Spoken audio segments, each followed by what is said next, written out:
It is not known for certain who first said, "The more I get to know people, the more I like animals." But for the heroine of our story today, the phrase has become very relevant. Sometimes people show aggression towards animals for absolutely no reason. Nothing stops them, even if a small, fragile girl stands between a hunter's gun and a wild animal. And it seems that in this situation, only a child has common sense, and an adult simply satisfies his hunting passion. Who is right in this situation? Let's figure it out together. Get comfortable, we're getting started. One family lived in a remote taiga village, a husband and wife and their little daughter. In general, they were no different from many other similar families that live in remote villages. They kept a large farm. They had several cows, pigs, a dozen geese and chickens, as well as many cats and dogs, which they sheltered from the street. Only one thing set them apart: their unusual daughter. From childhood, the girl did not reach out to her peers and flatly refused to play with the neighbor kids. She spent all her free time with her pets, fed them, played with them, and went out with them for a walk in the forest. The neighbors have long suspected that the girl most likely has some kind of mental disorder, since she prefers the company of animals over people. Many advised her parents to take her to the city and show her to psychiatrists, but there were no visible problems for the parents. The girl herself said that she trusted animals more than people, that animals would never judge you behind your back. They are always there, always ready to help. It is much more pleasant and calmer with them than with neighboring children. The parents accepted their daughter's point of view. She was just the way she was. Once the girl was walking through the forest with her dogs when she suddenly heard a plaintive squeak in the bushes. Carefully parting the branches, she saw a terrible picture, which brought tears to her eyes. On the ground lay a she-wolf, shot by poachers. Apparently, she had been dead for several days, and next to her lay a little wolf pup and also showed no signs of life. But when the girl came closer, she noticed that the pup was barely breathing. She quickly picked him up from the ground and carried him home. There, with the help of a bottle, she managed to feed the wolf pup with fresh cow's milk.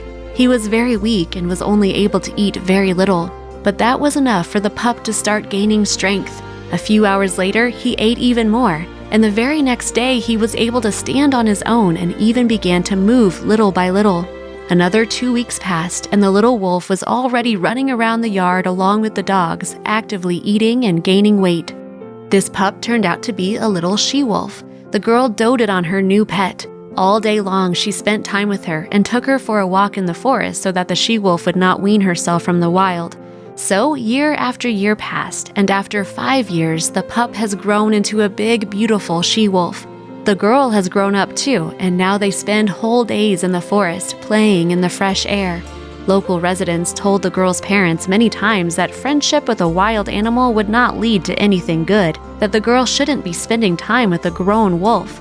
A wild animal can attack at any moment for no reason, but the parents saw how well the she-wolf treated their daughter and let people's words fall on deaf ears. Summer came, but for the village it brought great disappointments and losses. The thing is that a pack of wild wolves approached the village. They came out of the dense forest and now attacked the village at night, carrying away the local cattle and terrifying the locals. It was decided to exterminate all the wolves in the area. People organized special hunting parties, which were supposed to go out into the forest every day and shoot at the wolves until they had eradicated the entire pack. That day, as usual, the girl was walking with her wolf in the forest. Knowing that a raid was announced on the wolves, the girl did not go deep into the forest, but remained not far from the outskirts of the forest. She lay with the she-wolf on the grass and basked in the sun. Suddenly, several gunshots rang out. The hunters were very close. The girl began to shout to the she-wolf so that she would run away into the forest to save herself from the impending disaster, but the she-wolf only silently looked at her and did not move. Next came the barking of wolfhounds. They clearly smelled the she-wolf, and now they were quickly approaching her and the girl. When the huge dogs jumped out of the bushes, they began to surround the she-wolf. The girl, in tears, hugged her by the neck, kissed her on the nose, and then stood between the she-wolf and the dogs, covering her with her fragile body.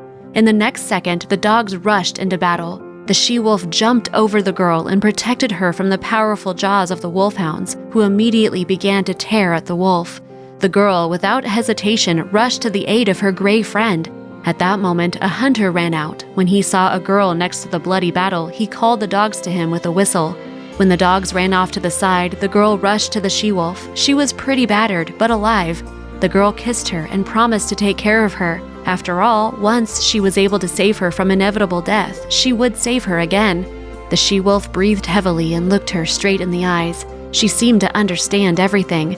At that moment, a hunter approached them. He grabbed the girl by the hand and sharply pulled her from the wolf. Then he calmly pointed his gun at the wolf, and a powerful shot rang out in the silence of the dense forest. All the she-wolf had time to do was to whimper softly and give up her last breath. The girl stood in shock, not believing what was happening. The hunter knew both this girl and the she-wolf very well. He knew that this she-wolf had been living in the girl's house for many years and did not pose any danger to people. So why did he shoot her? Why kill an innocent animal? The girl could not come to her senses for a long time. But at that moment, she realized that no other person in the world would deserve her trust.